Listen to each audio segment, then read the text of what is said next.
पिढी हे अगर अंमली पदार्थ मटका जुगार आणि या सगळ्या प्रकरणामध्ये अगर बर्बाद होत असेल, त्यांचं भविष्य अंधारात जात असेल, तर माझ्यापेक्षा मोठा शत्रू कोणच नाही हे पहिल्या दिवसापासून मी पोलीस प्रशासनाला सांगत होतो. काही जुने जाणकार पत्रकार इथे बसलेले आहेत. 1990 ला जेव्हा राणेसाहेब आमदार म्हणून इथे आले, तेव्हा त्यांनी स्वतः असंख्य दारूच्या भट्ट्या,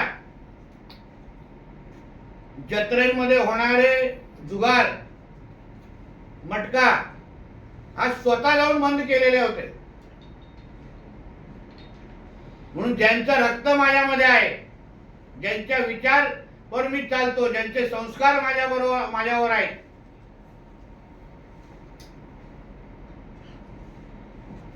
त्या राणेसाहेबांचा मुलगा असताना, मुलगा पालकमंत्री असताना मी पोलिसांच्या सगळ्या कर्मचाऱ्यांना आणि एसपी सकट सगळ्यांना सांगितलेलं की तुम्ही हे अवैध धंदे बंद करा, मटका जुगार विगार बंद करा,